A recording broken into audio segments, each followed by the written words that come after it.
হাই friends, আমি মানে ডিব্ৰুগড়লৈ যাবলৈ লাইছিলোঁ কানৈ কলেজত হোৱা অধিৱেশনখনলৈ। আৰু আমি মানে ডিচেম্বৰত যে পষ্টপন কৰিলে কথাটো গম নাপাওঁ মানে। আৰু তাই মানে ৰাতিপুৱা গায়ত্ৰীয়ে ফোনো কৰিছিলে, তেওঁ সম্ভৱ মানে ব্যস্ত আছিলে, সেইটো কাৰণে ফোনটো ৰিচিভ কৰিব নোৱাৰিলে। আৰু আমি যেতিয়া শিমলুগুৰি তাই পালেহি, মানে গায়ত্ৰী যেতিয়া শিমলুগুৰি পালেহি তেতিয়া তেওঁ ফোন কৰিছে। আৰু তেতিয়া আমাৰ অট'মেটিক বহুত দেৰি হৈ গ'ল। আমি ট্ৰেইনৰ টিকেট কাটিলোৱে দুইজনীয়ে। আজি পইচা একদম মানে আজি ৰাতিপুৱাই পানীত উৰিলে জানেনে।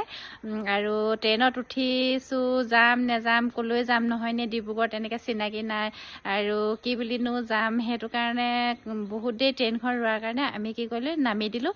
আৰু গায়ত্ৰী ইফালৰ পৰা ট্ৰেইন এখন আহিছিলে, তাই সেইখনত মানে মই বোলো যোৱাগৈ, এনেই আজি মনবিলাক আজি বেয়া হ'ল বোলো, সেইটো কাৰণে তুমি যোৱাগৈ ঘৰলৈ। আৰু সেইটো কাৰণে আমি দুইজনীয়ে ভাগ ভাগ হৈ পিনি ময়ো ঘৰলৈ আহিলোঁ, তাইও সেইফালে ট্ৰেইনত আমগুৰিলৈ গুচি গ'ল।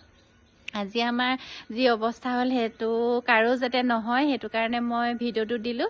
আৰু আপোনালোকে যদি গম পোৱা নাই, কানৈ কলেজৰ ডিব্ৰুগড়ত হেৰি কি বুলি কয়, কানৈ কলেজত যে নাৰ্চাৰী অধিৱেশন হ'ব লগা আছিলে, সেইটো ডিচেম্বৰলৈ পষ্টপন কৰিলে বোলে। আৰু ষ্টেটাছ পোৱা নাই আমি, মানে কিয় পোৱা নাই নাজানো, ভিডিঅ' পোৱা নাই, নাপালোঁ, ভিডিঅ' পোৱা নাই। আমাৰ মেছেজবিলাকো আজিকালি বহুত প্ৰব্লেমেই আহিছে, সেইটো কাৰণে তাৰো উত্তৰো আমি পোৱা নাছিলোঁ। সেইটো কাৰণে দুইজনীয়ে এনেকুৱা প্ৰব্লেম হ'ল মানে, আমাৰ আজি ভাষা নাই, মানে বুজাবলৈ ভাষা নাই। আজি মনটো গোটেই দিনটোলৈ বেয়া হৈ থাকিলে জানেনে। সেইটো কাৰণে আপোনালোকেও যাতে নহওক, সেইকাৰণে এই ভিডিঅ'টো দিলোঁ। আপোনালোকে মানে নাৰ্চাৰী যে কানৈ কলেজত হ'ব লগা অধিৱেশনখন ডিচেম্বৰলৈ বোলে পষ্টপন কৰিলে, তাকে ভিডিঅ' আকাৰে দিলোঁ। সেয়া আজিলৈ আহিছোঁ, বাই।